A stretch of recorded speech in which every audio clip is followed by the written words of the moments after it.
손흥민의 최전방 기용을 원하는 국내 팬분들이 많은데요. 영국 현지에서도 이제 손흥민 카드를 꺼내야 한다고 이야기하고 있습니다. 일단 히샬리송이 계속해서 토트넘의 최전방으로 선발 출전하고 있는데요. 이와 관련하여 포스테코글루 감독의 발언이 변화되고 있어 주목받고 있습니다. 이제 손흥민 최전방 선발 기용 머지 않은 것 같은데요. 여기에 영국의 레전드 마이클 오원의 발언이 주목받고 있는데요. 오원은 프리미어리그 쇼 프로그램 프리미어리그 프로덕션에 출연해 벌리전을 앞둔 토트넘에 대한 평가 도중 이야기가 나왔습니다. 오원은 리버풀, 뉴캐슬 유나이티드, 맨체스터 유나이티드 등 다양한 EPL 클럽에서 활약하며 EPL 통산 150골을 터뜨렸던 공격수였는데요. 오원은 최근 히샬리송의 폼이 매우 하락한 것으로 보여진다. 그는 브라질의 9번 공격수의 모습을 보여주지 못하고 있다. 휴식과 전환이 필요할 것 같다. 이제는 손흥민이 최전방에 나서야 한다고 생각한다. 지금의 상승세가 지속되기 위해서는 벌리 원정에서의 승리가 필요할 것이다. 왼쪽에는 페리시치, 솔로몬 등이 뛸 수 있기 때문에 손흥민이 최전방으로 선발로 출전해도 문제없다. 이전 경기의 기록들도 손흥민이 얼마나 잘해왔는지 보여주고 있다. 며 소신 발언하였습니다. 자세한 내용 풋볼픽과 함께 알아보겠습니다. 선발 공격수 중 히샬리송의 부진이 지속되고 있습니다. 히샬리송은 이날 72분을 소화하면서 패스 성공률이 29%에 그쳤습니다. 17개 패스 시도에서 겨우 5개만 성공했습니다. 공 소유를 잃은 횟수는 19회에 달합니다. 또한 공중볼 경합에서 단 1개도 성공하지 못했습니다. 이번 경기뿐 아니라 이전 경기에서도 비슷한 양상을 보이나 오늘이 가장 심했습니다. 안제 포스테코글루 토트넘 감독은 기자회견에서 히샬리송이 오랜만에 골을 넣은 건 매우 좋은 일이다. 하지만 히샬리송은 다른 경기에서 더 잘 뛰었다고 말했습니다. 이어 히샬리송은 오늘 경기에서 공을 너무 자주 빼앗겼다고 지적했습니다. 이전에 포스테코글루 감독의 발언과는 사뭇 다른 분위기와 뉘앙스로 이제 히샬리송에게 기회가 가긴 힘들 수도 있을 것이라는 이야기가 들려오고 있는데요. 지난 풀럼전을 앞둔 기자회견에서 포스테코글루 감독이 히샬리송에 대한 발언 이렇게 했었습니다. 골 침묵을 털어내기 위해 히샬리송의 선발 출전을 이어 갈지에 대한 물음이 포스테코글루 감독에게 던져졌습니다. 앙제 감독은 단호하게 이야기했는데요.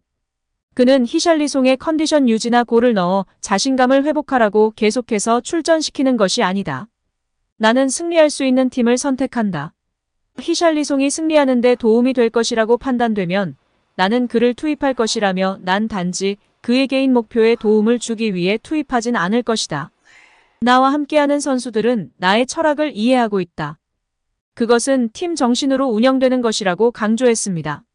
히샬리송을 특정 공간에 끌어들이기 위해서가 아니라 히샬리송이 있으면 이길 수 있을 것 같으면 꺼내든다. 이것은 우리가 프로세스를 통해 개인을 돕기 위해 만들려는 것이 아니다. 우리는 경기에서 이기고 싶고 특정 방식으로 플레이를 하기 위한 것이다. 팀을 선택할 때마다 내 머릿속엔 그 생각뿐이다고 부연했습니다. 말의 요지는 히샬리송이 자신의 전술에 부합하게 역할을 수행하고 있다. 공격수는 골로 판단을 받으나 내가 부여한 역할 속에서 적절히 수행하고 있기 때문에 출전할 수 있는 것이라고 해석할 수 있습니다. 이는 포스테코글루 감독 전술에서 최전방에서 적절히 상대팀을 압박하고 연계 플레이를 통해 동료들에게 기회를 창출하고 공간을 만드는 역할을 부여받았음을 판단할 수 있는데요. 이번 풀럼과의 리그컵 경기에서는 그 모습이 전혀 되지 않아 비판적 인터뷰를 한 것입니다. 실제 영국 매체에서도 히샬리송의 부진에 대해 통계 자료를 통해 지적하고 있는데요. 지난 본머스전에서도 유효 슈팅 1회, 볼터치 29회, 패스 성공률 77%, 경합 7회 중 2회 성공, 공중볼 경합 5회 중 2회 성공에 그쳤습니다. 축구 통계 매체 후스코어드닷컴은 히샬리송에게 평점 6.2점을 주며 선발 출전했던 22명 가운데 4번째로 낮은 평가를 내렸습니다.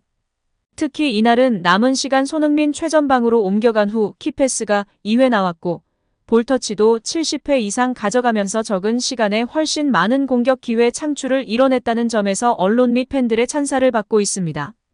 이제 정말 앙제 감독의 인내심이 끝난 것 같은데요. 손흥민이 중앙으로 이동하여 프리롤 역할로 공격에 자유롭게 관여할 수 있도록 할 것인지 지켜봐야 할 것 같습니다. 여기에 영국 매체 풋볼 런던은 노팅엄의 존슨 영입은 클로셉스키의 대체자 영입으로 볼 수 있다. 존슨은 최전방부터 2선 어느 자리에서든지 뛸 수 있으며 가장 많이 뛴 곳은 오른쪽이다. 존슨은 왼발에만 의존하며 좋지 않은 폼을 보여주고 있는 클로셉스키의 대체자가 될 수 있다. 이를 통해 9번 자리에 손흥민을 올릴 수 있을 것이다. 토트넘이 현재 좋은 모습을 보여주고 있으나 감독이 원하는 연계 플레이, 볼 간수, 압박, 키패스 등 모든 면에서 손흥민이 히샬리송보다 앞선 모습을 보이고 있다. 이제 히샬리송이 9번 위치에서 선발로 뛰는 것은 보기 힘들 것이다.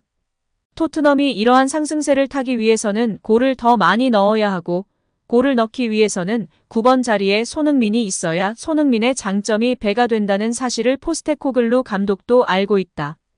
이번 존슨 영입에 사활을 거는 이유다. 라며 보도하였고 많은 팬들이 공감과 지지를 보내고 있습니다. 일단 토트넘은 중앙 공격수 및 오른쪽 공격수 역할을 할 수 있는 노팅엄의 존슨과도 링크가 나고 있는 상황입니다.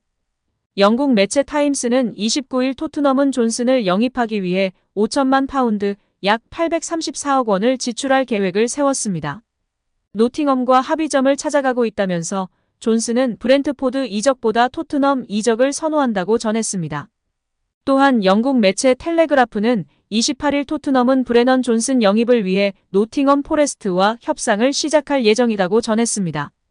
이어 노팅엄은 존슨의 이적료로 5천만 파운드 약 833억을 원하고 있지만 토트넘은 4천만 파운드 약 667억 원으로 거래를 성사시키길 바라는 중이라고 덧붙였습니다.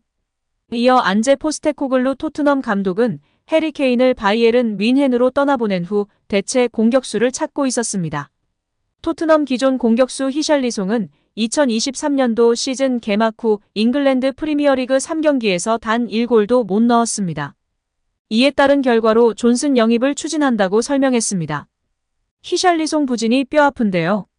당초 히샬리송은 무난하게 토트넘 주전 공격수 자리를 꿰찰 것으로 기대받았습니다. 하지만 앞서 치른 프리미어리그 3경기에 모두 선발 출전했으나 득점은 물론 도움도 기록하지 못했습니다. 존슨은 2001년생 웨일스 국적 공격수이며 좌우 윙어도 소화할 수 있는 멀티플레이어입니다. 지난 시즌 프리미어리그 전 경기에 출전해 8골 3도움을 올렸습니다. 참고로 히샬리송은 지난 시즌 1골 4도움에 그쳤습니다. 존슨을 원하는 팀은 여럿 있었습니다. 토트넘뿐만 아니라 첼시, 브렌트포드도 존슨을 주시했으나 선수 본인이 토트넘 이적을 선호하는 것으로 알려졌습니다. 이에 토트넘행이 이뤄질 수 있다고 보는 시각이 많은 건데요. 과연 9월 1일 이적 시장이 종료되는데 오피셜을 볼 수 있을까요? 답답한 히샬리송을 대신하여 최전방이나 왼쪽 윙포워드 역할을 할 수 있는 존슨이 합류하게 될까요? 일단은 선수단 공격수에 대비 두꺼운 게 좋으니 합류하길 바라봅니다. 오늘도 시청해주셔서 감사합니다. 늘 건강하시고 더 좋은 영상으로 찾아뵙겠습니다. 구독과 좋아요도 잊지 마시고 부탁드립니다. 감사합니다.